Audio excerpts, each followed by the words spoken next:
இன்னைக்கு என்ன தலைப்புனா, வாழ்க்கையில பாத்தீங்கன்னா நம்ம நிறைய மனிதர்களை நம்ம சந்திப்போம். அந்த மனிதர்கள்ட்ட என்ன பிரச்சனை இருக்கும்னா, அவர்களை நம்மளால என்ன பண்ண கண்ட்ரோல் பண்ண முடியாது. சமாளிக்க முடியாத சில மனிதர்கள் நம்ம வாழ்க்கையில சந்திப்போம். ஒண்ணு நம்ம கணவர், மனைவி, பிள்ளைகளா இருக்கலாம்.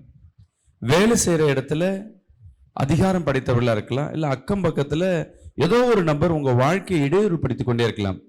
சில வேலைகள்ல குடும்பங்கள்ல பாத்தீங்கன்னா சில நபர்கள் நம்ம வாழ்க்கையில இடைப்படுவாங்க. நம்ம கூட பிறந்தவங்க கூட இருக்க மாட்டாங்க. வெளியே இருந்து ஒரு குடும்பத்துல ஒரு கண்ட்ரோல் பண்ணுவாங்க. சில பேரால் அதை என்ன பண்ண முடியாது, ஏற்றுக்கொள்ளவே முடியாது. குடும்பத்துல மற்றவங்களாம் ஏத்துப்பாங்க. அவர் தவறான நபரா இருப்பாரு. ஆனா அவருக்கு விரோதமா நம்ம பேசினாவே அந்த குடும்பத்துல நமக்கு தள்ளி வைக்கிறவங்களா இருக்கு. இப்படி ஒரு கதை இருக்கும். சில நேரங்கள்ல நமக்கு முன்பாக இருக்க மேனேஜர், தொழிலாளி, கூட சக வேலை செய்யறவங்க ஊழியத்துல நம்மளை அப்படியே நசுக்க பார்ப்பாங்க. நம்மளை அப்படியே தொந்தரவு பண்ண பார்ப்பாங்க. நம்மளால ஒண்ணுமே செய்ய முடியாது. அவங்களை ஏதாவது செய்யணும்னு நம்ம முயற்சி பண்ணுவோம், ஆனா அது செய்ய முடியாது. ஆமாவா இல்லையா? அப்படிப்பட்ட நபர்கள்ல இருந்து நம்ம எப்படி விடுதலை ஆகணும் அப்படின்றதுதான் இன்னைக்கு நம்ம பார்க்க போறோம். எடுத்து படிப்போம். 2 கொரிந்தியர் 10ஆம் அதிகாரம் 3, 4, 5 வசனத்தை வாசிப்போமா? மாம்சத்தில் நடக்கிறவர்களாய் இருந்தும், நாங்கள் மாம்சத்தில் நடக்கிறவர்களாய் இருந்தும் மாம்சத்தின்படி போர் செய்கிறவர்கள் அல்ல. மாம்சத்தின்படி போர் செய்கிறவர்கள் அல்ல. எங்களுடைய போர் ஆயுதங்கள் மாம்சத்திற்கு ஏற்றவைகளாய் இராமல், அரண்களை நிர்மூலமாக்குவதற்கு தேவ பலமுள்ளவைகளாய் இருக்கிறது. அவைகளால் நாங்கள் தர்க்கங்களையும் தேவனை அறிகிற அறிவுக்கு விரோதமாய் எழும்புகிற எல்லா மேட்டிமையும் நிர்மூலமாக்கி எந்த எண்ணத்தையும் கிறிஸ்துவுக்கு கீழ்ப்படியே சிறைப்படுத்துகிறவர்களாய் இருக்கிறோம். கிறிஸ்துவுக்குள் கீழ்ப்படிய சிறைப்படுத்துகிறவர்களாய் இருக்கிறோம். இங்க நல்ல கவனிங்களேன் என் அன்பு ஜனமே. சில நேரங்கள்ல சில மனிதரோடு போராடி கொண்டே இருப்போம். சில வீட்டுல பாத்தீங்கன்னா கணவர் விரோதமா எழும்புவாரு. கணவருடைய செயல்பாடுகள் நமக்கு திருப்திகரமா இருக்காது. குடிக்கிறதோ வேலைக்கு போகிறதோ. சில நேரம் மனைவியோட செயல்பாடுகளும் ரொம்ப மோசமா இருக்கும். சில பேர் என்ன பண்ணுவாங்க, மாற்றி திருத்துவதற்கு, இல்ல தன்னை அவர்களுடைய கண்ட்ரோலுக்கு கொண்டு வருவதற்கு, அவர்களை தன்னுடைய கண்ட்ரோலுக்கு கொண்டு வருவதற்கு எவ்வளவா முயற்சி பண்ணுவாங்க. நல்லா கவனிங்க. உங்களை அழிக்கணும்னு முடிவு பண்ணிட்ட பிறகு அவங்கள ஒண்ணும் என்ன பண்ண முடியாது, நம்மளால டார்கெட் பண்ணவே முடியாது. அது சில நேரங்கள்ல ஆண்களை கூட நம்ம என்ன பண்ணலாம், ஒரு லெவலுக்கு மேல ஒரு டார்கெட் பண்ணி அவங்கள நம்ம கண்ட்ரோலுக்கோ இல்ல இரக்கத்தினால தயவுனால சில நேரம் கெஞ்சுவாங்க. சில நேரம் கோவப்படுத்தி அவங்கள தன கண்ட்ரோல கொண்டு வருவாங்க. ஆனா பெண்கள் எப்படின்னா, நான் பெண்களை தவறா சொல்லல, அவங்க பார்க்கறதுக்கு சாதாரண போல தெரியும், நல்லவங்க மாதிரியே தெரியும், நல்லவங்க தான் எல்லாம் சொல்லுவாங்க. பெண்மனாவே இலகிய மனம், அவங்க வேதம் சொல்லுகிறது பலவீன பாண்டம் அப்படிலாம் சொல்லப்பட்டிருக்கு. உண்மைதான். ஆனா இதெல்லாம் எப்படின்னா ஒரு லெவல், ஒரு கட்டத்துக்கு மேல வரையும் அவங்க ஒழுங்கா இருப்பாங்க. பயப்பட மாட்டாங்க. சரி பயப்படுவாங்க, எல்லாத்துக்கும் பயந்து செய்வாங்க, மரியாதை கொடுப்பாங்க, துணிச்சலாம் உடனே எடுத்து செய்ய மாட்டாங்க. எந்த ஒரு பெண் துணிச்சலை முன் இருக்கிறாங்களோ, நல்லா கவனிங்க, அவங்களுக்கு இருந்து அந்த பயம் அவங்கள விட்டு நீங்கி போகிறதோ, அவங்களுக்கு ஒரு தைரியம் வந்துடுச்சுன்னா அந்த பெண்களை கண்ட்ரோல் பண்ணவே முடியாது. என்ன சொன்னாலும் கண்ட்ரோல் பண்ண முடியாது. மிரட்டினாலும் முடியாது, அன்பு காட்டினாலும் முடியாது, கெஞ்சினாலும் முடியாது. அவங்கள சமாளிப்பதற்கு இந்த உலகத்துல என்ன கிடையாது. அதனால்தான் இந்த ராணியாய் இருந்த இந்த உலகத்துல இருந்த ஆட்சி செஞ்சவர்களை, பெண்களா இருந்து இந்த தமிழ்நாட்டையும் சரி இந்த இந்தியாவும் சரி ஆளுகை செய்தவர்களையும், இந்திரா காந்தியும் சரி நம்ம தமிழ்நாட்டில் ஆண்ட ஜெயலலிதாவும் சரி பெண்கள் தானே. ஆரம்பத்தில் அவங்க அரசியலுக்கு உள்ள வரும்பொழுது பிடிச்சி இழுத்தாங்க, அவமானப்படுத்தினாங்க, எல்லாம் பண்ணாங்க. அவங்களும் இந்த பார்லிமெண்ட்டுக்கு உள்ள போறதுக்கு பயந்து போனாங்க. அந்த தைரியம் உள்ள வந்துச்சு பாருங்க. அந்த போய் பயம் பட யாரா என்ன பண்ண முடியும், நம்ம நினைச்சா நம்மளால எதையும் செய்ய முடியும்ன்ற அந்த தைரியம் வந்த பிறகு அவங்கள என்ன பண்ண முடியல, ஒண்ணுமே செய்ய முடியல. என்னென்னமோ பண்ணாங்க.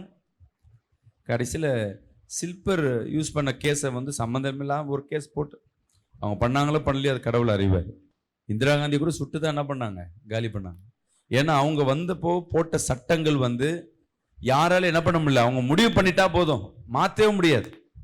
இதெல்லாம் ஒரு உலகத்தில் இருக்கிற ஒரு எக்ஸாம்பிள் நான் காட்டுறேன். அதே போலதான் பெண்களை பொறுத்தவரை சில வீட்டில் கணவனுக்கும் பிள்ளைகளுக்கும் கொஞ்சம் போவாங்க. ஆனா நான் ஒரு ஸ்ட்ராங்கா ஒரு முடிவு எடுத்துட்டாங்கன்னா அவங்கள சமாளிப்பதற்கு இந்த உலகத்துல என்ன கிடையாது, வழியே கிடையாது. நான் இது ஒரு எக்ஸாம்பிளுக்கு தான் பெண்களை நான் ஒரு காரியம் சொன்னேன். சில காரியங்களை ஆண்கள் அப்படியே மனசுல எப்பொழுதும் தான் சொல்லிட்டு ஒரு கர்வம் இருக்கும். ஒரு வீட்டுக்கு நான் போறேன், அவர்கள் ஒரு கிறிஸ்துவர்கள், பாரம்பரிய கிறிஸ்துவர்கள். அவர்கள் அவங்க பொண்ணுக்கு மாப்பிள்ளை பார்க்க சொல்றாங்க. நல்ல கவனிங்க, மாப்பிள்ளை பார்க்க சொல்றாங்க. நான் என்ன பண்றேன், ஐயா மாப்பிள்ளை எப்படியா பார்க்கணும் அப்படின்னு கேட்குறேன். அதுக்கு அவங்க என்ன சொல்றாங்க, நல்ல ஆவிக்குரிய பிள்ளையா பையனா பாருங்க. அந்த அம்மா சொல்றாங்க, என் பொண்ணு நகை போடாது, வர்ற மாப்பிள்ளை நகை போடாம இருக்கிற அப்படி விரும்புகிற ஒரு பொண்ணை எதிர்பார்க்குற ஒரு மாப்பிள்ளையா இருந்தால் நல்லா இருக்கும் அம்மா கேட்குறாங்க. அவங்க வீட்டுக்கார்ட்ட திரும்பி நான் கேட்குறேன், ஐயா எப்படிப்பட்ட மருமகனை எதிர்பார்க்குறீங்க? சொல்லிட்டு சொல்கிறாரு, ஐயா எனக்கு நாங்கள் இந்த ஜாதியில் இருக்கோம், இந்த ஜாதியில் இருக்கிற பையனா பார்த்தா நல்லா இருக்கும். எனக்கா சுருன்னு கோவம் வருது. இதுவரையும் பேசுனதெல்லாம் ஜுவல்ஸு, வித்தவுட் ஜுவல்ஸு, ஆவிக்குரிய வாழ்க்கை, ஒயிட் அண்ட் ஒயிட், ஆவிக்குரிய வாழ்க்கை, நல்லா சர்ச்சுக்கு போகிறாங்க, ஆவிக்குரிய வாழ்க்கை. ஆனால் அவர் சொன்ன உடனே எனக்கு அப்படியே அவங்க மேலே இருந்து அந்த ஐக்கியம், அவங்க மேலே இருக்க அன்பு டப்புன்னு உடஞ்சுது. அப்போ அவரை பார்த்து கேட்டேன், கிறிஸ்துவுக்குள்ள இருக்கிறோமே, நம்ம ரட்சிக்கப்பட்டிருக்கோமே, உங்க பிள்ளைக்கு ஆவிக்குரிய பிள்ளையை பார்க்காம ஜாதின்னு பார்க்குறீங்களே, இது நியாயமா இருக்கா அப்படின்னு கேட்டேன். இல்லை பாஸ்டர், நீங்க சொன்னா தப்பா எடுத்துக்காதீங்க, நான் அப்படியே வளர்ந்துட்டேன், நாங்க எங்க ஜாதியிலேயே வளர்ந்துட்டோம். பாருங்க, மற்ற ஜாதியில நான் தெரியாம நான் போய் நான் எடுத்தேன்னு வச்சுங்களேன், அந்த ஜாதிக்காரங்க இருக்காங்க பார்த்தீங்களா, சொல்லிட்டு இவர் சொல்றாரு பாருங்க, இப்ப என் பொண்டாட்டி எனக்கு முன்பாக தொடப்பத்தை எடுத்துட்டு பெருக்கிறான்னு வச்சுங்களேன், நான் உட்காந்துட்டு இருக்கேன், அவன் நின்று பெருக்கிறாருன்னா நான் என்ன நினைப்பேன், அவ பெருக்கிறா அப்படிதான் நினைப்பேன், விட்டு கொடுத்துருவேன். என்னத்த விட்டு கொடுக்குறாருன்னு தெரியல, இவர் என்ன விட்டு கொடுக்குறாருன்னு யோசிக்கிறேன்னு தெரியல, நான் விட்டு கொடுத்துருவேன். இதே கிச்சன்ல திடீர்னு டம்முன்னு ஒரு சவுண்டு கேட்குது, நான் நினைப்பேன் என் பொண்டாட்டி ஏதோ வேலை செய்யறா, நான் விட்டு கொடுத்துருவேன். அப்போ கூட எனக்கு பிடிக்கல, என்ன விட்டு கொடுப்பேன்னு. ஒரு கணவன் நான் உட்காந்துருக்கேன், என் முன்னாடி நின்று பெருக்குவியா அப்படின்னு மற்ற ஜாதிக்காரன் நினைப்பான். ஆனா நான் அப்படி நினைக்கல. அவர் சொல்றாரு, வீட்டுல கிச்சன்ல டம்முன்னு சவுண்டு போறா, கணவன் உட்காந்துருக்கும் போது சவுண்டு போட்டு வேலை செய்யற மரியாதை இல்லாம இருக்கிறான்ட்டு மற்றவனை என்ன பண்ணுவோம், கத்துவாங்க, அடிப்பாங்க. நான் அடிக்கல மாட்டேன், நான் கண்டுக்க மாட்டேன். ஏன்னா எங்க ஜாதி இப்படிதான். எனக்கு ஒண்ணுமே புரியல, இவர் என்ன சொல்ல வராரு அப்படின்னு. அப்புறம் தான் தெரியுது, தனக்கு முன்பாக எந்திரிச்சு நிக்க பெண்களா இருக்கவங்க எந்திரிச்சு நிக்க கூடாது, நிமிந்து பார்க்க கூடாது, வாய் திறந்து பேசக்கூடாது, இப்படி எல்லாம் இருதயத்துக்குள்ள உள்ள வச்சுக்கிட்டு எனக்கு ஏசப்பா தான் ரொம்ப பிடிக்கும், எனக்கு ஏசப்பானா ரொம்ப பிடிக்கும். நீ என்னதான் ஜாதி மனுஷன்ல வேறுபாடு பார்க்கிறேன்னா உனக்குள்ள என்ன கிடையாது, கிறிஸ்து இல்லை. இப்ப அந்த அம்மாவை பார்த்து பார்க்கிறேன், அவங்க ஒய்ஃபு. இப்ப எனக்குள்ள என்னன்னா, எப்படிதான் இந்த அம்மா வாழ்றாங்கன்னு தெரியல. ஒரு வாரம் கழிச்சு அந்த அம்மாட்ட கேட்குறேன், எப்படிம்மா இவர் சமாளிக்கிறேன்? நான் சொன்னேன், ஐயா ஒரு நிமிஷம் பார்த்துட்டு உங்களுக்கே எப்படி இருக்குன்னா, கல்யாணம் ஆன புதுசுல எனக்கு எப்படி இருக்கும் வாழ்க்கை, ஏண்டா வாழ்க்கைன்னு, எங்க அப்பா அம்மா கஷ்டப்படக்கூடாதுன்னு இந்த வாழ்க்கையை ஏத்துக்கிட்டேன். இப்ப அதே சமாளிச்சுட்டேன். இந்த ஆள் இப்படிதான் தெரிஞ்சு போச்சு, இவருக்கு ஏத்த மாதிரி மாற. ஆனா எனக்கு ஏத்த மாதிரி அவர் ஒரு காரியம் கூட மாத்திருந்தில்ல. சில நேரங்கள் சில மனிதர்களை பார்த்து நம்ம தான் மாறிப்போம். ஓ இவங்களை மாத்த முடியாது, அட்லீஸ்ட் நம்ம என்ன பண்ணிக்கலாம், மனம் மாறிடலாம். ஆனா இங்கதான் பிரச்சனையே. இங்கதான் பிரச்சனை. சில பேரை மாத்த முடியாது. சில பேர் நமக்கு விரோதமா அப்படின்னு நிலைச்சு நிப்பாங்க, கங்கணம் கட்டிட்டே இருப்பாங்க. அவங்கதான் எங்க குடும்பத்துக்கு விரோதமா மாந்திரிகம் பண்றாங்க. அவங்களே டிக்ளேர் பண்ணிட்டு வந்து சொல்றாங்க, எங்கேயோ சொன்னாங்கன்னு சொல்லிட்டு ஜெபம் பண்ணும்போது அதுதான் வெளிப்பாடு கொடுக்குது. அவங்க தொடர்ந்து நல்லா ஜெபம் பண்றாங்க. ஆனாலும் அவங்க மாந்திரிகம் நிறுத்துற மாதிரி இல்லை. ஏன்னா இவங்களுக்கு 2 பிள்ளை, ஒரு ஆண் ஒரு பெண்ணு. ஆணும் பெண்ணுன்னாவே போதும், ஒரு குடும்பத்துல என்ன இருக்கும், பொறாமையா இருந்துரும். ஒரு பையன் பெத்துட்டாவே போதும் பொறாமை. ஒரு பொண்ணு ஒரு பையன் அழகா அளவான ஒரு குடும்பம் இருந்ததுன்னா, அதுவும் அந்த பிள்ளைங்க வீட்டுக்கு கீழ்ப்படுகிற பிள்ளைகளா இருந்தா அந்த குடும்பத்தை பார்த்து ஒரு பொறாமை. யாருக்குன்னா இவங்க அண்ணனோட மனைவிக்கு வந்து அவங்களுக்கு வந்து 2 பொண்ணு பிறந்துச்சு. இந்த குடும்பத்து மேல ஒரு கரம். அந்த பிள்ளைங்களும் பெண் பிள்ளைங்களும் வீட்டுல வந்து என்ன பண்ணிருக்கு, சாப்பிட்டு சாப்பிட்டு சேனை பண்ணி மாதிரி நல்லா குண்டாயிட்டு இருக்கு. இந்த பிள்ளைங்க அழகா இருக்கு. கோபம், பிள்ளைங்களுக்கு திருமணம் ஆகல, அங்க இருக்க பிள்ளைங்க மட்டும் நல்லா இருக்கு, அதனால மாந்திரிக்கும். நான் சொன்னேன், அம்மா எதுக்கு அவங்க உனக்குள்ள, நான் பாஸ்டர் நான் அவங்க கூட பேசுறதே இல்லை, அவங்களால நம்ம என்ன பண்ண முடியும், அதான் ஒதுங்கி நிக்காதமா, கோவம் வரும், போய் பேசு. உங்களுக்கு என்னதான் பிரச்சனை, என் மேல கோவம், ஏதாவது கோவம்னா மன்னிப்பு கேட்டு முடிச்சுட்டு எதுக்கு அவங்க உனக்கு விரோதியா வச்சுக்கிறேன். இந்த அம்மாவை நான் சொன்ன பேச்சை கேட்டுட்டு வீட்டுல போயிட்டு அவங்க அன்னிக்கிட்ட பார்த்துட்டு, உங்களை எனக்கு ரொம்ப பிடிக்கும், ஆனா நீங்க என் மேல கோவமாவே இருக்கிற மாதிரியே தெரியுது, ஏதாவது கோவம் எனக்குள்ள தப்பு ஏதாவது இருந்ததுன்னா, உங்களுக்கு கோவப்படுத்திருந்தேன்னா என்னை மன்னிச்சிடுங்க அப்படின்னு இவங்க சொல்லியிருக்காங்க. உடனே அந்த அம்மா சொல்றாங்க, நான் உன்னை மன்னிச்சிட்டேன், நீ என்ன பண்ண, ஒன்றும் பண்ணலையே, ஒன்னெல்லாம் நீலாம் எனக்கு ஒரு பெரிய ஆளே கிடையாது. அந்த அம்மா பேசுற வார்த்தை, உன்னை வந்து பெரிய விரோதிமா நினைக்கிற அளவுக்கு நீ பெரிய ஆளே கிடையாது, நீ அப்படி நினைச்சுக்கிட்ட நான் என்ன அர்த்தம், முதல் என்ன பண்ணாத, என்கிட்ட எல்லாம் வந்து பேசுறதுக்குலாம் உனக்கு தகுதி கிடையாது, முதல் போ. இவங்க மன்னிப்பு கேட்கிறேன், சரிம்மா எனக்கு தகுதி இல்லைதான், ஆனா என் மேல கோவம் வேணாம். அப்படின்னு அந்த அம்மா சொல்லுது, நீ எல்லாம் என்கிட்ட வந்து பேசுறதுக்கு என்ன கிடையாது, தகுதியே கிடையாது. பாருங்க, மனுஷனை வந்து எடை போடுறது பதவி, பணம், செல்வாக்கு, இதை வச்சு மற்றவங்களை எடை போடுவாங்க. சில பேர் வந்து திருத்தவே முடியாது, கூடவே இருப்பாங்க, நம்ம உங்களுக்கு விரோதமா எழும்புவாங்க, நண்பனா இருப்பாங்க, இல்ல கூட பிறந்த குடும்ப உறவுகளா இருப்பாங்க, அண்ணன் தம்பியா இருக்கலாம். ஆனா அவங்க தீங்கு நீ செஞ்சிருக்க மாட்டேன், அவங்களும் உனக்கு வந்து நேர்ல வந்து பகைச்சு இருக்க மாட்டாங்க, ஆனா உனக்கு பின்னாடி பயங்கரமான விதை விதைச்சிட்டு இருப்பாங்க. சரி, இவர்களெல்லாம் எப்படி சமாளிக்கணும்? நீ அவர்களோட போராடி போராடி போராடி பார்த்தீங்கன்னா அது கலவரமா தான் போய் முடியும். எந்தெந்த இடத்துல உன் வாய்களை திறக்கிறையோ அந்த இடத்துல பாவமானது பிரச்சனை உண்டு பண்ணும். சரி, நான் பேசி சமாளிக்கிறேன். சில நேரங்கள்ல பண்ணும், சரி அவங்க தானே பேச மாட்டாங்க, நான் அமைதியா போயில, நான் அமைதியா போனா என்ன நடக்கும்னா, இவங்களுக்குள்ள இருக்கும், இவன் அமைதியா போறா, அமைதியா இருக்க, திமிரா போறா, இவன் என்ன திமிரா இருக்கான், அமைதியா போனாலும் பிரச்சனை, பேசினாலும் பிரச்சனை. சரி, இவங்களை எப்படி சமாளிப்பது? அதனாலதான் வேதத்துல சொல்றது, மாம்சத்தோடும் ரத்தத்தோடும் நமக்கு யுத்தம் இல்ல, ஆவியோடும். அந்த வசனத்தை மீண்டும் வாசிங்க. வேதத்துல இருந்து ஒரு வசனத்தை நான் உங்களுக்கு விதைக்க விரும்புறேன். நாங்கள் மாம்சத்தில் நடக்கிறவர்களா இருந்தும், அப்போஸ்தலர் சொல்றாங்க, நாங்க உடம்பு ஃபுல்லா மாம்சம் தான். இங்க கவனிங்களேன், என் உடம்பெல்லாம் சதை தான், பேச்செல்லாம் வாயிலிருந்து வர வார்த்தை தான், நான் வாழ்றதும் பூமியில தான். இந்த மாம்சத்தில், மாம்சம் என்பது நம்ம சதை எலும்பை குறிக்கிறது. நான் மாம்சத்தோடு தான் வாழ்றேன். படிங்க. மாம்சத்தின்படி போர் செய்கிறவர்கள் அல்ல. நாங்கள் மாம்சத்தின்படி நடக்கிறவர்களா இருந்தாலும் மாம்சத்தின்படி போர் செய்கிறவர் அல்ல. நான் சாப்பிடுறேன், நான் நடக்கிற, தூங்குறேன், எல்லாம் மனுஷனை போல வாழ்றேன் தவிர, ஆனா நான் சண்டை போடுறது மட்டும் என்ன கிடையாது. அவங்க வாயில தானே, அவங்க என்ன ஓவரா பேசுறாங்க, 2 வார்த்தை எதிர்த்து பேசிட்டு வரும், அவா பேசிட்டு வரலாவா, அவனா ஓவரா பண்ண திட்டிட்டு வரலாவா. நம்ம என்ன பண்ணுவோம், வீட்டுல ஒரு பிரச்சனைனா இன்னும் 2 பேர் ஆளை பார்ப்போம், முடிஞ்ச அளவுக்கு நம்ம போராட பார்ப்போம், இல்ல கூட்டம் சேர்க்க பார்ப்போம். ஒருவேளை போலீஸ்ல போய் கம்ப்ளைண்ட் கொடுத்தா அவங்களை கண்ட்ரோல் பண்ண முடியுமா? ஓவரா பண்றாங்க, போலீஸ்ல போய் கம்ப்ளைண்ட் கொடுக்கலாமே.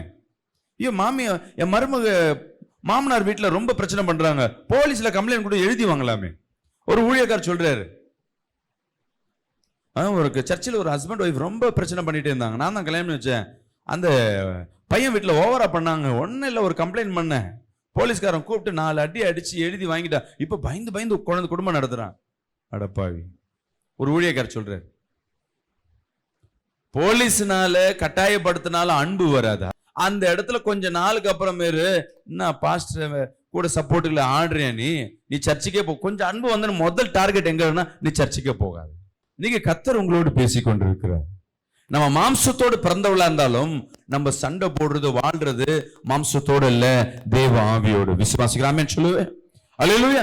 கடவுள் எப்படியா இருக்கிறார்? சிலையிலயோ மனுஷ ரூபத்திலயோ இல்ல, அவர் ஆவியா இருக்கிறார், என்ன சுபலா இருக்கிறார். நம்ம மாம்சத்துல கண்கள்ல பார்க்க முடியல, மாம்சத்துல தொட்டு பார்க்க முடியல, பேச முடியல, ஆனா உணர முடிகிறது. ஆவிக்குரிய உலகத்துல உணர முடிகிறது. அப்பனா அவரிடத்துல பேசும்பொழுது, ஆவியில பேசும் பொழுது, நம்ம ஜெபம் பண்ணும் பொழுது என்ன பண்றோம்? கண்ணை மூடி அபிஷேகத்துல ஆவியில் நிரம்பி ஜெபிக்கும் பொழுது, சண்டை போடும் பொழுதும் தேவனிடத்துல அப்படிதான் கேட்கணும்.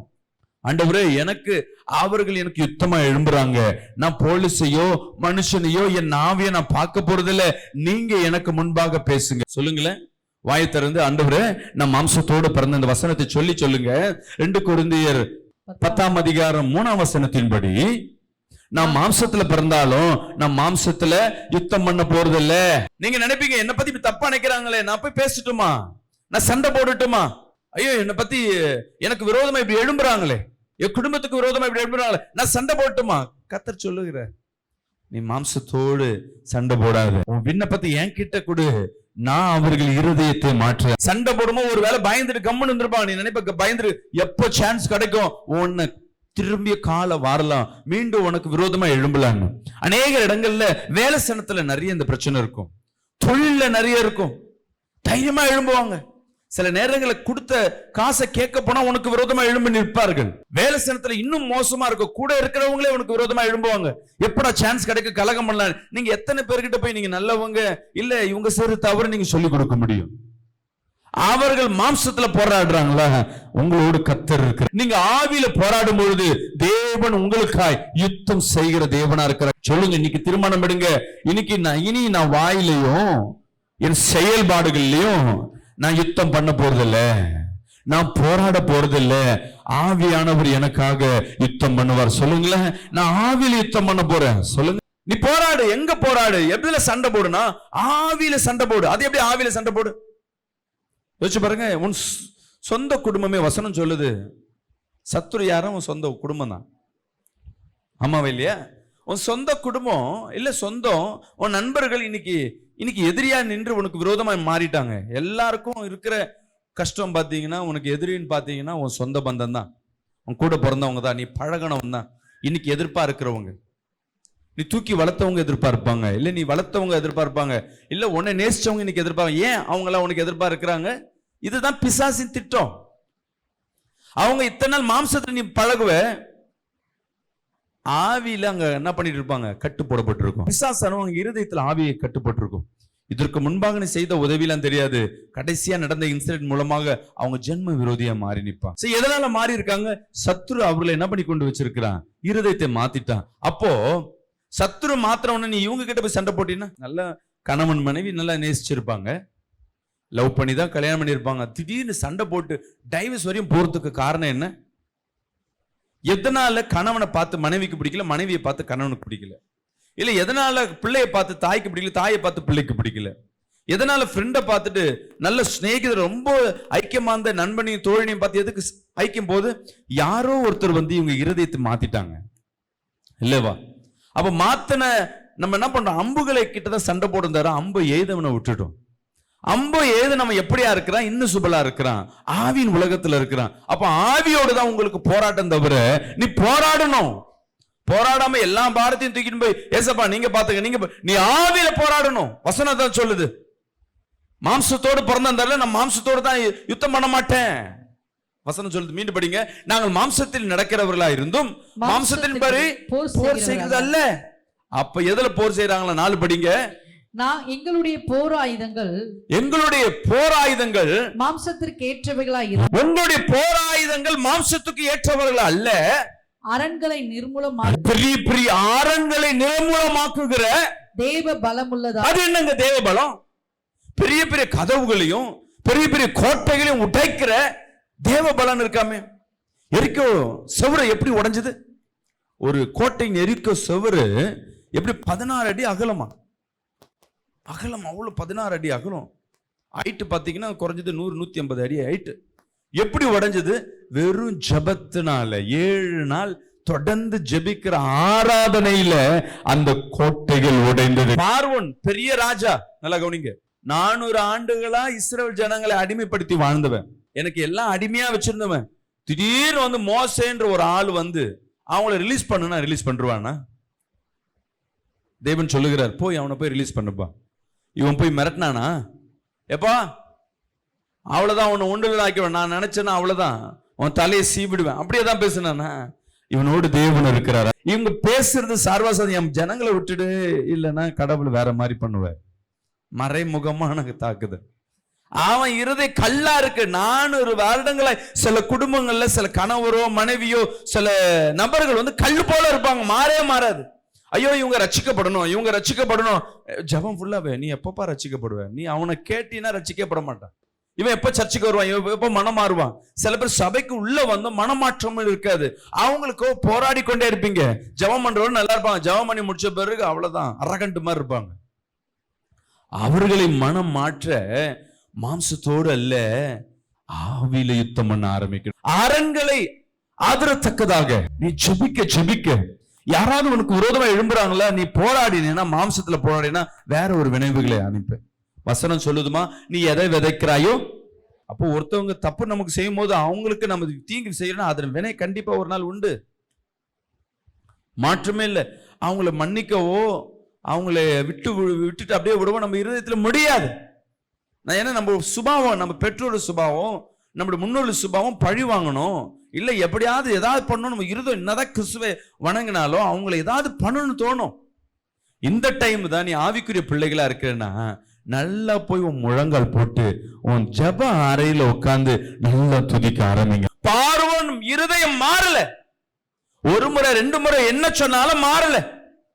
ஆனா இவன் அவனிடத்துல அதிகமா போராடுறத காட்டிலும் தேவ சமூகத்துல காத்திருந்தான், உபவாசம் இருந்தான், அதிகாலையில தேவ சமூகத்துல போய் தேடி இருந்தான், ஆவிய ஜெபம் பண்றான். அவனுக்கு பலமா இருக்கிற, அவன் இருதயத்தை சிறைபிடிச்சிருக்கிற ஆவிகளை என் இயேசுவின் நாமத்துல சுட்டரிக்கிற.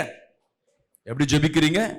உனக்கு விரோதமா முதலாளியோ இல்ல உங்க சக நண்பர்களோ யார் உனக்கு விரோதமாக கடினமான இருதயம், கல்லா இருதயம், மனம் மாறாத ஒரு இருதயம், உன்னை எதிர்ப்பாய் நினைக்கிற அவங்கள போய் நீ சமாதானத்துக்கு தேடுறதுக்கு முன்பாக அவங்களுக்காய் ஜெபம் பண்ண ஆரம்பிங்க. சொல்லுங்க, இயேசுவே நான் சொல்லித்தரேன், கண்களை மூடி, இயேசுப்பா எனக்கு விரோதமா எழும்பி கொண்டிருக்கிறேன் அப்பா, என் வேலைக்கு விரோதமாக, என் ஊழியத்துக்கு விரோதமாக, என் குடும்பத்திற்கு விரோதமாக, எனக்கு விரோதமாக, என் பிள்ளைகளுக்கு விரோதமாக எழும்புகிற அந்த எண்ணங்களை நீ மாற்றுவீராக. அப்பா, அந்த எண்ணங்களை உண்டு பண்ணுகிற, கெடுக்கிற எண்ணத்தை உண்டு பண்ணுகிற எல்லா அந்தகார இருள்களை என் இயேசுவின் நாமத்துல சுட்டரிக்கிறோம். நல்லா கடிந்து ஆவியில் நிரம்பி நல்லா ஜெபிங்க. ஒரே நாள் அனுப்பினது மோசேயை யாரு சொல்லுங்களேன்? இயேசு கிறிஸ்து. மோசேயோடு இயேசு கிறிஸ்து இருந்தாரா? இருந்தாரு. போன உடனே ஏன் விடுதலை கிடைக்கல? உடனே ஒரே டைம்ல நம்ம அதுதான் அனுப்புறோம். சர்ச்சில் வந்தோம், ஒரு ஜெபம் பண்ணோம், ஒரு உபவாசம் பண்ணோம், ஒரு பாஸ்டிங் போட்டோம், உடனே விடுதலை. அதான் இல்ல. முதல் பெல்ல அடிச்சாச்சு. முதல் ஜெபம் என்பது அவனுக்கு சாவுமணி அடிச்சாச்சு. உன் பிரச்சனைக்கு சாவுமணி பெல்ல அடிச்சாச்சு. கொஞ்ச நாள் காத்திருந்தீனா நீ ஜெபம் பண்றத, போராடுறத நிறுத்தாத. அவனை விடாம இன்னொன்னு அடிமைப்படுத்துறான், இன்னொன்னு பிரச்சனைப்படுத்துறான். கர்த்தர் ஒவ்வொரு காரியம் பாருங்க. உனக்கு விரோதம் சில பேர் என்ன பண்ணுவாங்க, மாந்திரிக பிரச்சனைக்கு வருவாங்க, ஜெபம் பண்ணும், நல்லா விடுதலை ஆயிட்டு போவாங்க. அவங்க உடம்பு வலி இருக்கும், இல்ல தூக்கம் இல்லாம இருந்திருப்பாங்க, எல்லாம் வியாதியோ நெருக்கமோ ஏதோ ஒரு பலவீனம், அதிகமா பலவீனத்தோட வருவாங்க. வியாதிகள் சுகமாயிட்டு இங்க இருந்து கடந்து போவாங்க. நல்லா 2 வாரம் இருப்பான். அடுத்த அம்மாவாசைக்கு இருக்கிற பிரச்சனை அதிகமாயிடும். குடும்பத்துல பெரிய சண்டை, வருமானத்துல பெரிய இழப்பு, வேலை பிசினஸ் இழந்து போய் ஒரு நிர்மூலமான போல ஒரு சூழ்நிலை, மறிக்கிற ஒரு சூழ்நிலையில் வந்து நிப்பாங்க திருப்பி சர்ச்சைக்கு. ஏன்னா அவங்க பண்ணிருக்காங்க. அப்ப அவங்கள ஃபர்ஸ்ட் கர்த்தர் தான் விடுதலை கொடுத்துட்டாரு, ஏன் திருப்பியும் பிரச்சனை பண்றாங்க? முன்ன காட்டிலும் இப்ப அதிகமா பண்றாங்களே. ஆமா, முன்ன சண்டை போட்ட நீ ஓரளவுக்கு இருந்த, இப்ப நீ ஜெயிச்சுட்ட. அவங்க என்ன பண்ணுவாங்க, அடுத்த பெரிய ஆயுதம், ஒரு சண்டைக்கு போறேம்மா, ஒரு கத்தியத்தை எடுத்துட்டு வராங்க, வெட்ட வராங்க, நீ ஒரு கத்தி எடுத்துட்டு வர, அவங்களோட ஒரு பெரிய கத்தி எடுத்துட்டு இந்த கத்தியை உடைச்சிட்ட, அடுத்தது அதே கத்தி எடுத்துட்டு வருவாங்க. என்ன வருவாங்க, உன்கிட்ட என்ன ஆயுதம் இருக்குன்னு பார்ப்பாங்க, அதை சமாளிப்பதற்கு ஒரு ஆயுதத்தை கொண்டு வருவாங்க. உன்னோட ஜபம் எப்படி இருக்குன்னு பார்ப்பாங்க, உன் தனிமை ஜபம் எப்படி இருக்கு, கர்த்தருடைய ஐக்கியம் எப்படி இருக்குன்னு அவன் அதை கண்டுபிடிச்சிட்டு அதுக்கேற்ற மாதிரி ஒரு ஆயுதத்தை எடுத்துட்டு வருவான். இப்ப நீ என்ன பண்ணணும்னா, முன்ன நிலைமை காட்டுல இன்னும் ஒரு படி மாதிரி என்ன பண்ணணும், ஜெபிக்க ஆரம்பிக்க. ஏன்னா முன்ன இருந்த நிலைமை காட்டுல இப்ப நிலைமை மோசமாயிடுச்சு. அவன் இன்னொரு பெரிய பட்டயத்தை எடுத்துட்டு வந்திருக்கிறான். சரி, இன்னும் ஜெபம், இன்னொரு பாஸ்டிங், இன்னும் தேவனிடத்துல ஐக்கியம், இன்னும் விட வேண்டிய காரியத்தை விட விட விட விட ஜெபம் பண்ண அந்த ஆயுதத்தை மேற்கொள்ள முடியும். சரி, மேற்கொண்டாச்சு. அடுத்தது சும்மா வருவானா, இங்க இருக்க மாந்திரிக போயிட்டு கேரளா கோர்ல இருந்து ஒரு மாந்திரிகத்தை கூட்டு வருவான். அந்த ஆவி உன் பின்னாடியே சுத்திட்டு இருக்கும். பாஸ்டர் என் பின்னாடி ஏதோ பேசுது பாஸ்டர், முன்னாடி வந்து நிக்குது பாஸ்டர், பாம்பு வந்து மேல வந்து விடுற மாதிரி இருக்கு பாஸ்டர், தூக்கம் விடாம வீட்டுல பிரச்சனை இன்னும் அதிகம். அப்ப தெரிஞ்சுக்க, இன்னும் பயப்படாத. பிரச்சனை ஜாஸ்தி ஆகுதுன்னா உன் ஆயுதத்தை அவன் மேற்கொண்ட முயற்சி பண்றான். அப்பனா என்ன அர்த்தம்? உன்கிட்ட ஆயுதம் இருக்குன்னு அர்த்தம். உன்கிட்ட ஆயுதம் இருக்கு, ஆனா அதை முயற்சி பண்ண, அதை மேற்கொள்ள இன்னொரு ஆயுதத்தை எடுக்கிறான். அப்ப நம்ம என்ன பண்ணணும்? அவன் முயற்சி பண்ணுவோம், இன்னொரு ஜெபம் தப்பே இல்லை. ஜெபம் பண்ண ஜெபம் பண்ண ஜெபம் பண்ண பார்வோன் இருதயத்தை மாற்ற அளவுக்கு அவனுக்கு ஒரு பிரச்சனை கர்த்தர் உண்டு பண்ணினார். அவங்க வீட்டுல இருக்க ஒவ்வொரு பிள்ளைகளை, தலைச்சம் பிள்ளைகளை உயிரெடுக்க முயற்சி பண்ணாரு. எவ்வளவு வழி பண்ண, வாதைகளை உண்டு பண்ணார், பலவீனத்தை உண்டு பண்ணார், அங்க இருக்க விளைச்சல் நிலங்களை எல்லாம் அழிச்சு போட்டாரு, எல்லாத்தையும் பண்ண, அவன் ஆசீர்வாதத்தை பண்ணாரு, எல்லாம் பண்ணாரு. அப்போ கூட மனம் திரும்பாதவங்க கடைசியா கர்த்தர் ஒரு ஆயத்தை எடுத்தார். என்னன்னு? தலைச்சம்புலை கை வச்சார். அல்லேலூயா. சரி, தலைச்சம்புல கிடைச்சு விட்டுட்டான்னு பார்த்தா பின்னாடி திறந்து வர்றாங்க. நம்ம நினைப்போம், அப்பா ஜெபம் பண்ணியாச்சு, கட்டுகள் உடைஞ்சாச்சு, இனி எனக்கு பிரச்சனைன்னு பாத்தீங்கன்னா அப்பதான் இருக்கிற முன்னையாவது ஒண்ணு வந்து வச்சு ஒன்னு அடிக்கலான்னு பார்த்திருப்பான். இப்ப அப்படி இல்ல, மொத்தமா காலி பண்ணலாம். என்ன விட்டு போறல, நீ தப்பிச்சுட்டு போறல, இப்ப என்ன பண்ணும்? முதல்ல ஒண்ணு ஒண்ணுமே இல்லாம ஆக்கணும்னு சொல்லிட்டு பட்டயத்து ரதங்களை கொண்டுட்டு வரான். அழிச்சவர் உண்மையுள்ள மோசே தேவத்துல முறையிடுகிறார். ஆண்டவரே என்ன பண்றது? ஒன்னும் இல்ல, கையை நீட்டு நல்லா துதிச்சு பாடிக்கிட்டு என்ன பண்ணு, அந்த கடல்ல நடந்து போங்க. இவங்க நடக்க நடக்க கடல்கள் ரெண்டாய் பிளக்குகிறது. உன்னோடு கர்த்தர் உனக்கு முன்னும் பெண்ணும் கூட வருகிறார். பார்த்தாரு, அந்த விரோதியை விட்டு பார்த்தாரு, அடிச்சு பார்த்தாரு, உதைச்சு பார்த்தாரு. கடைசியில் என்ன பண்ணாரு? கூட இருக்க உறவுகள் எல்லாம் பிரிச்சாரு. காட்சியில ஒண்ணுமே இல்லாம, இன்று காணும் எகிப்தியனை இனி நீ காண மாட்டான். அவன் தொடர்ந்து வராம இருந்தா அவன் அட்லீஸ்ட் அவன் மிச்சமா இருந்திருப்பான். இன்னைக்கும் செங்கடல் ஆழத்துல அந்த ரதங்களின் வீல்கள் இன்னைக்கு கண்டெடுக்கப்பட்டது. ஆமீன். அன்பு பிரியமான ஜனமே, எங்களுடைய போராயுதங்கள் மாம்சத்துக்கு ஏற்றவா இராமல் அரண்களை பெரிய பெரிய காரியங்களை நிர்மூலமாக்குகிற தேவ பலன். என்ன தேவ பலனா எப்படி வரும்? உடம்பு பலம்னா சாப்பிட்டா வர்றது, இது மாம்ச பலம். தேவ பலம் என்பது ஜெபிச்சா வருகிறது. படிச்சு கண்ணுல காதுல அவத்து படிச்சுன்னா படிப்பு பலம் வரும். நல்லா சாப்பிட்டு நல்லா ஓடுனா உடம்பு பலம் வரும். நல்லா ஜெபிக்கும் பொழுது ஆவியின் பலம் வரும். அந்த தேவ பலம் என்ன பண்ணும்னா, அவங்க எதுல அரண்ல பலனா இருக்காங்களோ அது நிர்மூலமாக்கப்படும். அப்படி ஆவியில பலனாயி அவைகளால் நாங்கள் தர்க்கங்களையும் தர்க்கங்களை என்ன, அவனுடைய பொறாமை குணம், எதிர்த்து நிக்கிற பலம், உனக்கு உன் மேல கரங்கரன்னு இருக்கிற காரியங்கள். சில பேர் வைத்தறிச்சலோடு இருப்பாங்க, சில பேர் நமக்கு அவங்க விரோதியை நினைக்க மாட்டோம், கடைசியில பார்த்தா நமக்கு விரோதியா எழும்பி நிற்பாங்க. தர்க்கங்களையும் தேவனை அறிகிற அறிவுக்கு விரோதமாய் எழும்புகிற எல்லா மேட்டிமை, தேவனுக்கு விரோதமாய் எழும்புகிற எல்லா மேட்டிமையானவைகளையும் நிர்மூலமாக்கி எந்த எண்ணத்தையும் கிறிஸ்துவுக்கு கீழ்ப்படிய சிறைப்படுத்துகிறவர்களாய் இருக்கும். இந்த எண்ணம் உன்னை அழிக்கிறவங்க, உனக்கு விரோதமா எழும்புறவங்க, உன் குடும்பத்தை ஒன்று இல்லாம ஆக்க நினைக்கிறவங்க எண்ணங்களை கர்த்தர் என்ன பண்ணுவாரா? உன் ஜெபத்தின் மூலமாக நீ ஆவில போராட அந்த காரியங்கள், பெரிய காரியங்களை உண்டு பண்ணுவாங்க. அவங்க எண்ணங்கள் மாறும். ஐயோ மொரட்டா இருக்கிற என் கணவன், நீ ஜெபம் பண்ணி பாரு, கல்லா இருக்கிறவரும் பூ போல மாற ஆரம்பிப்பான். விசுவாசிக்கலாமே சொல்லுமே. உனக்கு சில பேர் என்ன பண்ணுவாங்கன்னா, ப்ரமோஷன் கொடுக்க மாட்டாங்க. ஒரு முதலாளியோ ஒரு மேனேஜர் ரொம்ப கல்லு மாதிரி இருப்பான், உன்னை பார்த்தாவே பிடிக்காது. நீ அவங்க கிட்ட போய் நல்லவனே காட்ட தேவையில்லை. ஒன்னு அவங்க ஆவில நிரம்பி, ஆண்டவரே அவர் நபரை சொல்லி பேரை சொல்லி, அப்பா எனக்கு விரோதமா அவர் எண்ணமா இருக்கு, அவர் எண்ணத்தை மாற்றுங்க, அவர் எனக்கு விரோதமா எழும்புகிற எண்ணங்கள் எல்லாம் தவிடுபடியாய் மாற்றுங்க. ஆவியினால ஆண்டவரே 2 தூதர்கள் போய் அவருடைய இருதயத்தை சிறைபிடிங்க, தேவையில்லாத எண்ணங்களை எடுத்து போடுங்க. ஒருவேளை நீங்க தவறு செய்திருக்கலாம், நல்லா கவனிங்க, நீ தவறு செஞ்சிருப்ப, இன்னைக்கு மனம் மாறி இருப்ப, கர்த்தர் மன்னிச்சுட்டு இருப்பாரு.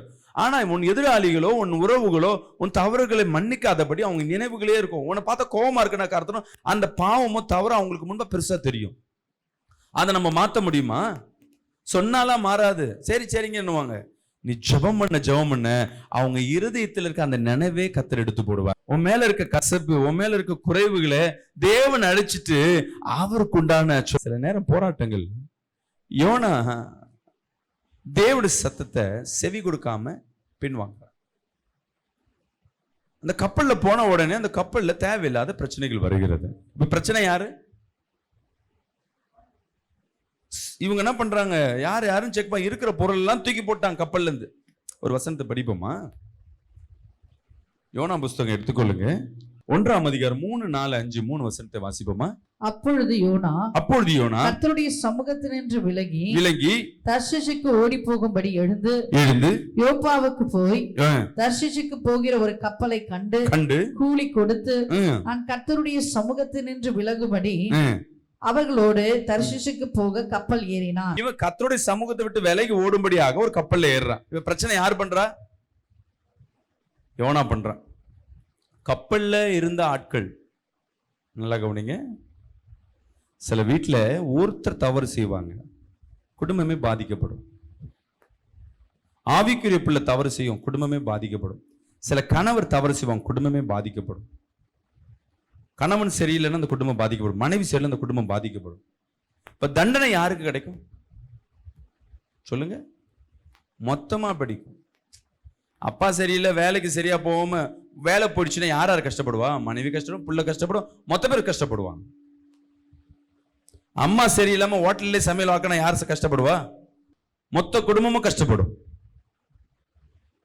ஆமாவா இல்லையா? சில நேரங்கள்ல சில பேர் கஷ்டப்படுவாங்க, என்ன பண்றதுன்னே தெரியாது. உடனே என்ன பண்றாங்க? 4 படிங்க. கர்த்தர் சமுத்திரத்தின் மேல் பெருங்காற்றை வரவிட்டார். இப்ப என்ன பண்றாரு? யோனாவை திருத்துறதுக்கு யோனாவுக்கு மட்டும்தானே பிரச்சனை வரணும். இங்க என்ன வருதுன்னா, மொத்த பெருங்காற்று வரும்போது உள்ள இருக்கிறவங்களுக்கு எல்லாம் பிரச்சனை.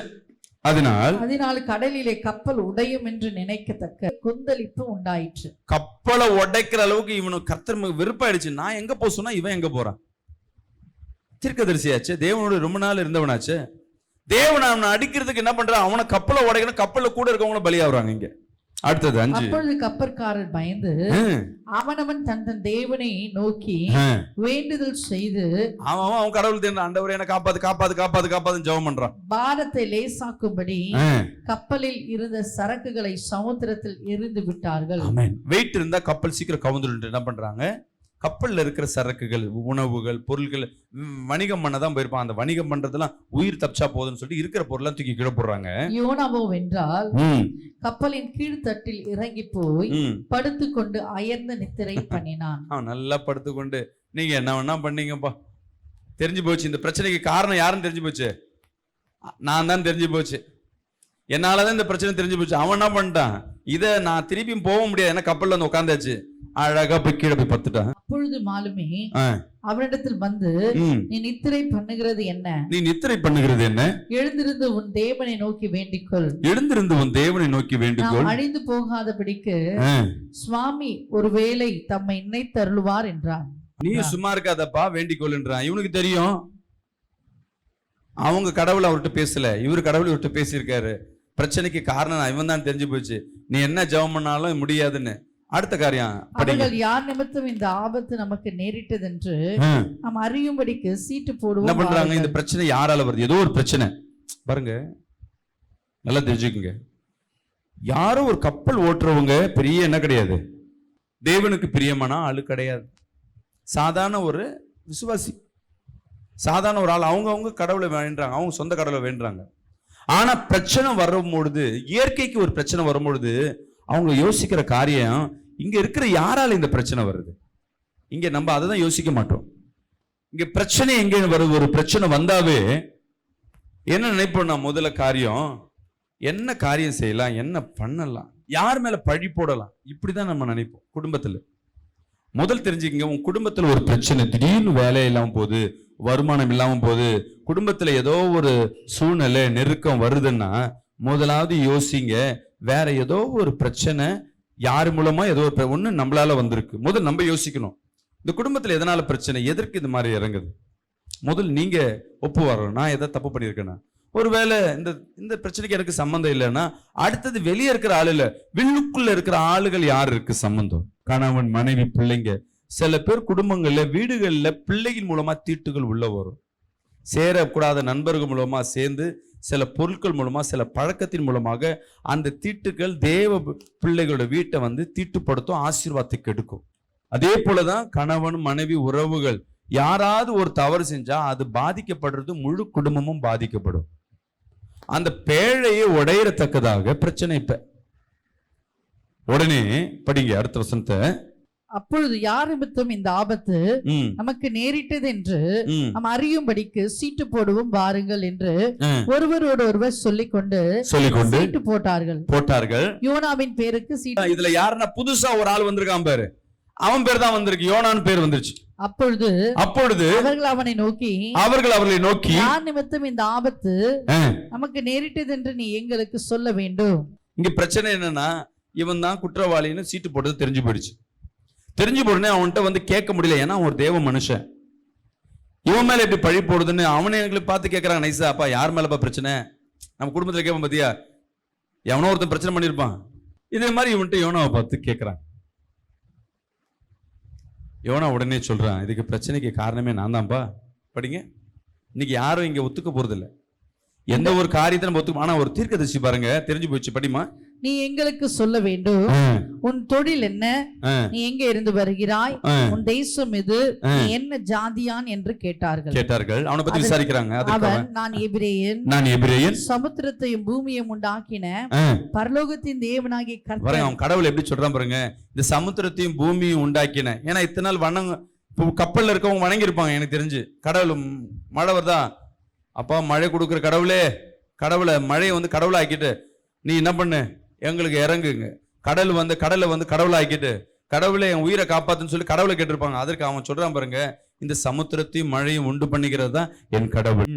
பரலோகத்தின் தேவனாகி கர்த்தரிடத்தில் பயபக்தி உள்ளவன் என்றான். நான் பயபக்தி உள்ளவன் என்றான். அவன் கர்த்தருடைய சமூகத்தில் நின்று விலகி ஓடி போகிறவன் என்று தங்களுக்கு அறிவித்ததினால். இங்க பாருங்க, இப்ப அவன் சொல்றான், என்னை வந்து கர்த்தர் அங்க போச்சோன்னாரு, போகாம நான் இங்க வரேன், இங்க வந்து கப்பல்ல வந்ததுனாலதான் இந்த பிரச்சனைன்னு ஒப்புக்கொள்றான்.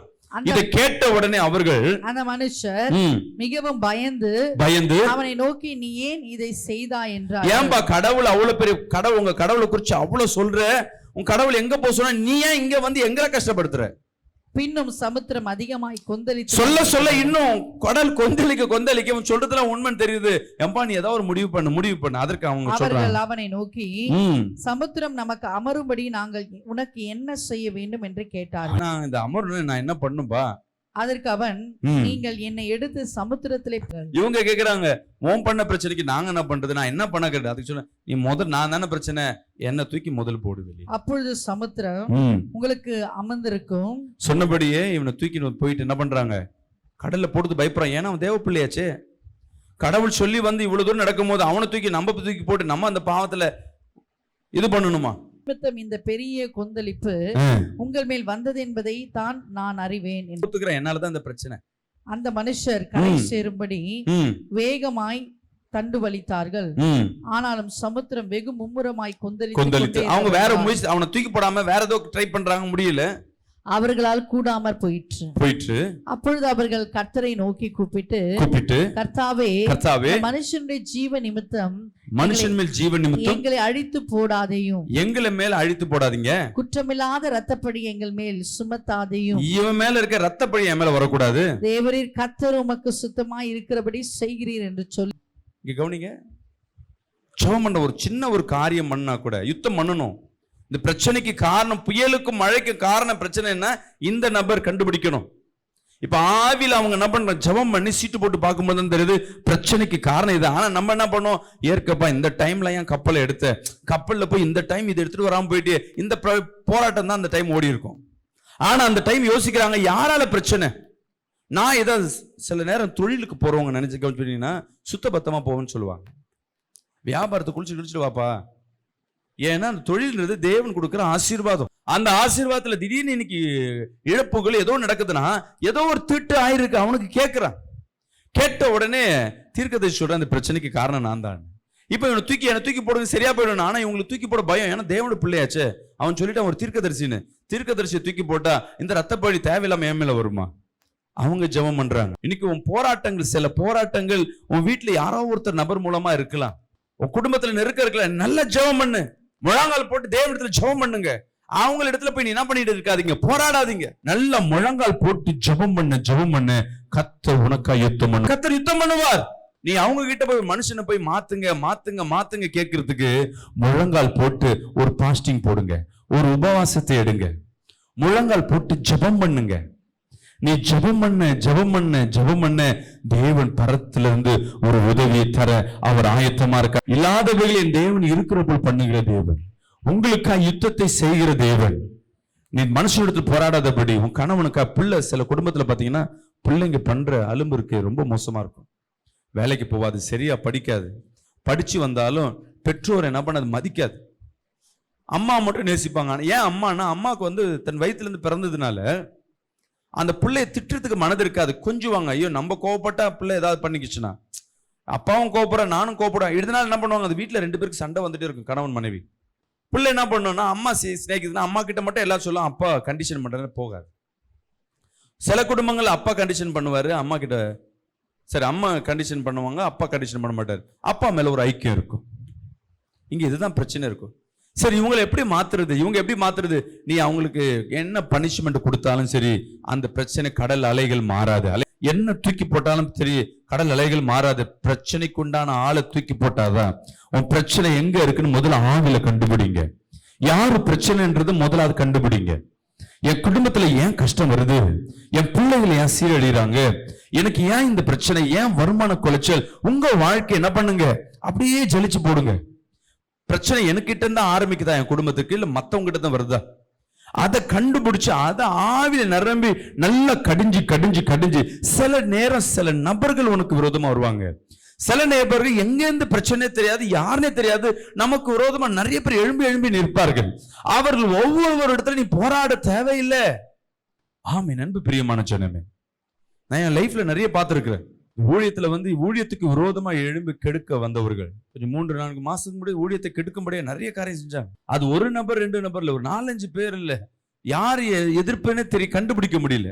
சில நேரங்கள் நொந்து போய் தேவனுடைய சமூகத்துல உட்கார்ந்து அழுக ஆரம்பிச்சோம், குடும்பமாய் ஜெபம் பண்ண ஆரம்பிச்சோம். இப்ப சில விஷயங்கள் கேள்விப்பட்டு கொண்டே இருக்கு. யார் எழும்பினாரோ அதுல சில பேர் அடிபட்டு ஆக்சிடென்ட் ஆகி வீட்டுல படுத்து இருக்கிறாங்க. சில பேர் வேலை வெட்டி இல்லாம வீட்டுல உட்கார்ந்து இருக்கிறாங்க. ஒரு நபர் இப்ப கேள்விப்பட்டிருக்கோம், அரெஸ்ட் ஆகி, வேற ஒரு பிரச்சனையில அரெஸ்ட் ஆகி ஜெயில போய் உட்கார்ந்துட்டு இருக்காரு. பாருங்க, நம்ம யுத்தம் வந்து நம்ம போய் போராடினா அது வேற மாதிரி ரியாக்ட் ஆகும். நீ முழங்கால் போட்டு ஜெபம் பண்ண ஆரம்பிச்சா உனக்காக தேவன் யுத்தம் பண்ண ஆரம்பித்தார். நல்ல கண்களை மூடி ஜெபம் பண்ணுங்க. அவங்க பேரை சொல்லி ஜெபம் பண்ணுங்க. எழுதி வைங்க உங்க பேரு. நான் 2 விதத்தை எழுதி வைக்க சொல்றேன். ஒண்ணு, உன் தேவைகள், உன் விண்ணப்பங்கள், உன் ஆசைகள் எல்லாம் எழுதி வச்சு டெய்லி அதுக்கு மேல கையை வச்சு அதை சொல்லி ஜெபம் பண்ணுங்க. நிச்சயமா அது கிடைக்கும். அது எவ்வளவு பெரிய காரியமா இருந்தா அந்த காரியத்துக்கு நான் இன்னைக்கு வரல. இப்போ உனக்கு விரோதமா யாராவது, சில நேரங்கள்ல எந்த நபர்னு தெரிஞ்சிடணும். சில பேருக்கு யாருன்னு தெரியாது, ஆனா சூழ்நிலை தெரியும். ஏதோ ஒரு கடன்ல போய் கடன் மாட்டினதுக்கு யார் மேல காரணம் சொல்லுவீங்க? கடனுக்கு என்ன காரணம்? வருமான குறைச்சல், இல்ல திடீர்னு ஏதாவது யாருக்கையாவது கொடுக்கல வாங்கல ஏமாந்துருப்போம், இல்ல வாங்கியிருப்போம். ஏதோ ஒரு சூழ்நிலை, வருமான குறைச்சல் தான் முன்ன வருது. ஆனா நம்ம என்ன பண்ணுவோம், கடனை நோக்கியே நிற்போம் தவிர வருமானம் ஏன் நின்று போச்சு? வருமானம் நின்று போறதுக்கு காரணம் யாரு? ஒண்ணு கணவனோ மனைவியோ பிள்ளை யாரோ வேலை செய்யாம நின்று இருப்பாங்க, இல்ல அவங்களுக்கு வேலையில எங்கேயோ பிரச்சனையா இருக்கும். செயின் பை இல்ல வருமான வியாபாரம் இல்லாம இருக்கு. அந்த வியாபாரத்துக்கு காரணம் என்ன? சரியா முதலீடுக்கு பணம் இல்லாம இருக்கலாம், இல்ல யாரோ ஒருத்தர் முதல்ல வியாபாரம் செய்யக்கூடாது தடை பண்ணிருக்கலாம். அவங்களுக்கு விரோதமா எழும்பின காரியம் இன்னைக்கு நீ போய் கடன்ல போய் உட்கார்ந்துருப்ப. நீ இங்க வந்து பார்த்துருப்ப கடன் தான், புயல் தான். ஆனா புயலுக்கு காரணம் எங்கேயோ எனக்கு சம்பந்தம் இல்லாத ஒரு ஆள் வந்து நம்ம படகுல உட்கார்ந்துருக்கு. சுபம் பண்ணாதான் தெரியும். நீ நல்லா ஜெபம் பண்ணி அந்த சூழ்நிலையை சொல்லி, ஆண்டவரே இந்த கடனுக்கு பிரச்சனை வருமான குறைச்சல், அப்போ இந்த கடனை உண்டு பண்ணுகிற ஆவிகள், இந்த கடனை உண்டு பண்ணுகிற சத்துருக்கள் என் குடும்பத்தில் இராதபடி எடுத்து போடுங்க. நல்லா ஜெபம் பண்ணுங்க. இந்த பாயிண்ட் வச்சு பர்டிகுலரா ஜெபம் பண்ண ஆரம்பிங்க. நீங்க ஜெபம் பண்ண யாரெல்லாம் கடினமாய் கல்லா இருக்கிற இருதயம் கூட உன்னை சிநேகிக்க ஆரம்பிக்கும். சொல்லுங்க, ஆண்டவரே நான் தவறு செய்திருப்பேன்ப்பா, நான் தவறு செய்திருக்கிறேன், ஆனா என் தவறுகள் அவர் இருதயத்துக்கு முன்பாக நின்று கொண்டிருக்கு. அந்த நபரை என்னை சிநேகிக்க மாட்டார்கள், என்னை மன்னிக்கும்படியாக. அப்பா அந்த இருதயத்தில் அந்த தவறுகள், நான் செய்த பாவங்கள் அவர் இருதயத்துட்டு வெளியே வரட்டும், அதை மறந்து போக கிருபை தாங்க. ஒருத்தருக்கு நீ விரோதமா ஏதோ போய் சொல்லிட்டு உன் ஃப்ரெண்ட்ஸுங்க மத்தியில யார்ட்டையும் சொல்லக்கூடாதுன்னு சொல்லி ஒரு விஷயத்த சொல்லிட்டு இருப்ப. அதை போய் தெரியாம என்னதோ ஒரு ஞாபகத்துல பிசாசு வங்கஜகத்துல நீ சொல்லிட்டு இருப்ப. அந்த விஷயம் போய் வெளியே வந்துடும். இப்போ உன்னை நேசிச்சவருக்கு தெரிஞ்சிடும். இந்த விஷயம் எப்படி தெரியும்? நான் இருடதை சொன்ன கூப்பிட்டு கேட்டவனே இவங்க தான் சொன்ன மாட்டிடும். அதுல இருந்து விரோதியை கூட மன்னிச்சிடுவேன், கூட இருந்தவனை மன்னிக்க மாட்டேன் பேசாம போயிடுவாங்க. ஆனா இந்த நபருக்கு என்ன இருக்கும், ஐயோ தெரியாம செஞ்சுட்டு, ஆனா அந்த நபர் ரொம்ப பிடிக்கல இருக்கும். ஆணா இருக்கட்டும், பொண்ணா இருக்கலாம், உறவுகளா இருக்கட்டும், சொந்தமா இருக்கட்டும், ஏதோ ஒரு காரியம். நீ போய் ஆண்டவர் என்கிட்ட தப்பா செஞ்சுட்ட மன்னிச்சு என்ன கேட்டாலும் அந்த ஆழ் மனசுல இருக்கிற அந்த காயம் ஆறாது. ஏன் ஆறாதுன்னா, விதைச்சது ஆவியில, நீ பேசுறது மாம்சத்துல. நீ ஆவியில போய் ஜெபம் பண்ண அந்த தப்பிதங்கள் தானாய் மறையும். அவங்க மறந்து அவர்களே உங்ககிட்ட பேச வருவாங்க. அந்த சூழ்நிலையெல்லாம் உருவாக்கி தேவன் கொடுப்பார். எப்படி பிசாசு உங்ககிட்ட பேசக்கூடாது, உங்ககிட்ட சண்டை போடணும் அப்படின்னு ஒரு சூழ்நிலை உருவாக்கி வச்சதோ, நீ ஜெபம் பண்ண உனக்காய் ஒரு தேவ தூதனை அனுப்பி அந்த சூழ்நிலையை மாத்தி உன்னை பேசும்படியாக, உன் மீது அன்பு செலுத்தும்படியாக தேவன் உனக்கு சாதகமான காரியங்களை உண்டு பண்ணுவார். இனி யார்கிட்டயும் போய் சண்டை போடாதீங்க. மனசு கஷ்டமா இருக்கும். நீ அமைதியா எங்கெங்கு அமைதியா வெக்கப்பட்டு வேதனைப்பட்டு அமைதியா வருறாயோ, கர்த்தர் உனக்கு யுத்தம் பண்ணுவார். உன் வேதனையை தேவனிடத்துல போராடு, உன் துன்பத்தை தேவனிடத்துல போராடு. என்னை இப்படி கஷ்டப்படுத்துறாங்க, என்னை துன்பப்படுத்துறாங்க, என்னை அசிங்கப்படுத்துறாங்க, நீங்க யுத்தம் பண்ணுங்கன்னு. தேவன் அரசன் நின்று கொள்வான், தெய்வம் நின்று கொள்ளும். தேவன் பொறுமையா சொல்வார். 2 மாசம் 3 மாசம் வெயிட் பண்ணு. 3 மாசத்துக்குள்ள உனக்கு விரோதமா எழும்புறவர்கள் இல் பொருளாய் மாறுவார்கள். நீ அவரிடத்துல போராடாம, சில பேர் இதுதான் கிறிஸ்துவலா இருந்தோம் உடனே பழி வாங்கணும், எப்படியாவது என்ன பண்ணும், சூனியத்தின் சபைக்கு வரவங்க சூனியம் பண்ண போறாங்க. நீ எதை வேணா நீ பண்ணலாம், தேவனுக்கு மன்னிப்பாரு. எங்கேயாவது மத்த மதத்தையோ இல்ல இந்த மாந்திரிக சூனியங்கள்லாம் நீ போக ஆரம்பிச்ச, நீ மட்டும் இல்ல, நீயும் குடும்பங்களும் சபிக்கப்பட்டிருக்கும்.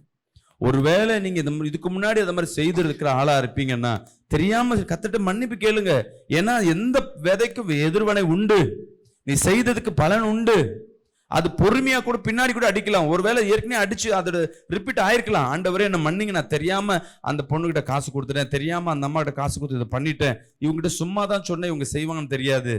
சில நேரம் மற்றவங்களை குறிச்சு நீ சபிக்கிறதும் அது சூனியமாய் போயிடும்.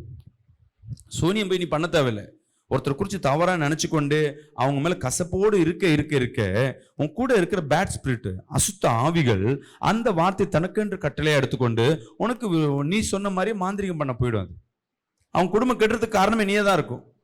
இப்ப எதை விதைச்சிட்ட, நீ உன்னை அறியாம ஒரு ஆவிக்கு வேலை கொடுத்துட்ட. அந்த வேலை அவங்களுக்கு அந்த பிரச்சனை எப்படியாவது நீங்குதுன்னா அந்த ஆவி திருப்பி உனக்கிட்ட தான் வரும், உன்னை பிரச்சனையாக்கும்.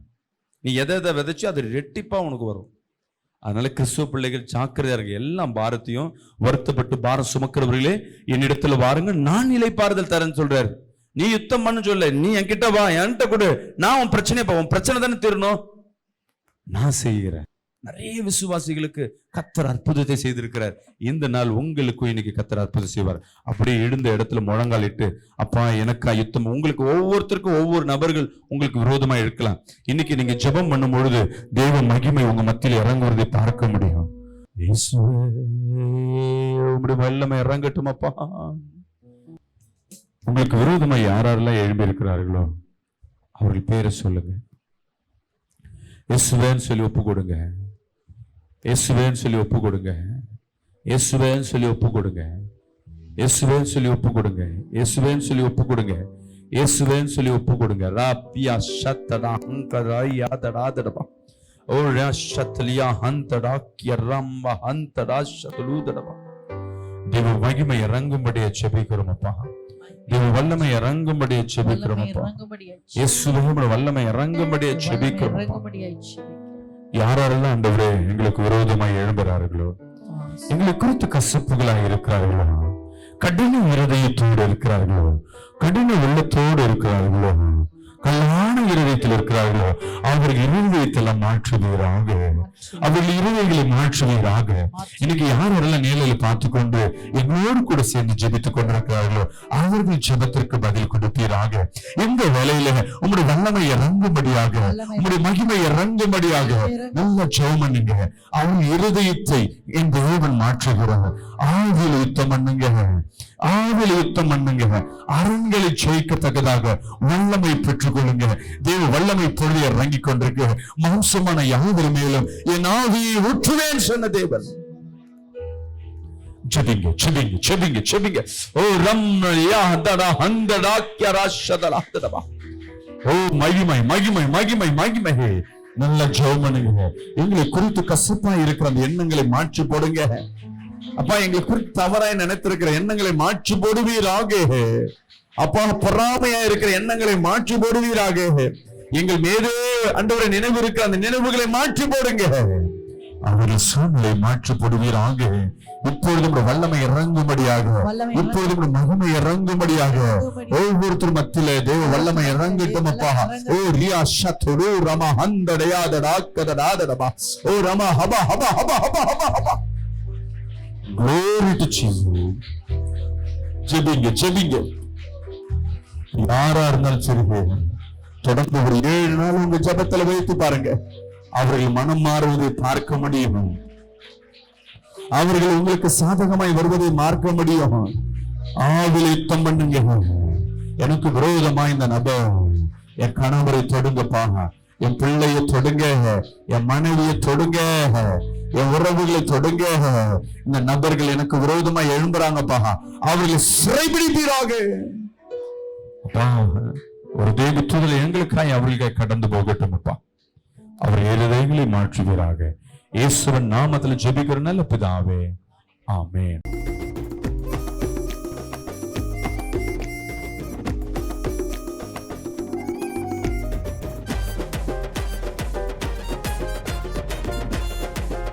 கர்த்தர் உங்களை ஆசீர்வதிப்பாராக. இந்த நித்தியம் பிரயர் டவர் தண்டியார்பேட் பகுதியில் வாங்குவதற்காய் ஏற்கனவே பேசி கொண்டிருந்தோம். தொடர்ந்து இந்த 2 மாதங்கள் அந்த இடத்துக்கு உண்டான அட்வான்ஸும் கொடுத்தாச்சு. வாடகை இடத்துல ரொம்ப கஷ்டப்படுறோம். வாடகை இடத்துல அந்த வாடகை கொடுக்க முடியல, டிஸ்டர்பன்ஸ் நிறைய இருக்குது. கர்த்தருடைய சித்தத்தின்படி மெயின் ரோட்டில் ஒரு இடத்த வாங்குவதற்கு உண்டான சித்தத்தை கர்த்தர் வைத்திருக்கிறார். அநேகர் தங்கி ஜெபிப்பதற்காய் தூரதேசத்துலேருந்து வருகிறவங்க தங்குறதுக்கு இடம் இல்லை. ஸோ அதனால் தங்குறதுக்கும் அங்கே இடத்த நாங்கள் ஆயத்தப்படுத்தி வச்சுருக்கிறோம். நல்ல ஒரு பஸ் ஸ்டாண்டு பக்கம், மெட்ரோ, தண்டையார்பேட்டை மெட்ரோ இறங்கணுன்னு பக்கத்து பில்டிங்கை தான். பஸ் ஸ்டாண்டு பக்கத்தில் மெயின் ரோட்லேயும் நீங்கள் முன்பாக வந்தால் கூட அங்கே இலவசமாக நம்ம இடத்துல தங்கிக்கலாம். இதற்காக ஒரு இடத்த ஆயத்தப்படுத்திருக்க ஒரு இடம், அந்த இடத்தின் விலை 3 கோடி ரூபாய், ஒரு ஸ்கொயர் ஃபீட் 15,000 ரூபாய். நீங்களும் பொருத்தனை பண்ணுங்கள். கர்த்தர் என் வாழ்க்கையில் அற்புதம் செய்யணும். அநேகர் பொருத்தனை பண்ணி அவங்க வாழ்க்கையில் அநேக ஆசீர்வாதத்தை பெற்றிருக்கிறாங்க. நீங்களும் அந்த ஆசீர்வாதத்தில் பங்கு பெறுங்க. உங்களால் முடியாத காரியம் ஒன்றும் இல்லை, ரொம்ப கடினமான காரியம்தான். ஒரு ஆலயத்தை கட்டும்பொழுது கர்த்தர் உங்கள் குடும்பத்தை கட்டுவார். உங்கள் திருமண காரியத்தை கர்த்தர் நடத்துவார். தடைகளை உடைப்பார். பிள்ளைகள் சமாதான குலைச்சியை மாற்றுவார். வருமான தடையை மாற்றுவார். ஏன்னா தேவ ஆலயம் இன்றைக்கி இருக்கிற நெருக்கத்தின் மத்தியில், இன்றைக்கி நிறைய எதிர்ப்புகள் மத்தியில் ஒரு ஆலயம் கட்டுறோன்னா பெரிய காரியம். அந்த ஆசீர்வாதத்தில் நீங்களும் பங்கு பெறுங்க. இந்த செய்தி நீங்கள் கேட்குறீங்கன்னா கர்த்தர் உங்களை தொடரான்னு அர்த்தம். இந்த ஆசீர்வாதத்தில் எங்களோடு பங்கு பெறுங்க. God bless you. கர்த்தர் உங்களை ஆசீர்வதிப்பார்.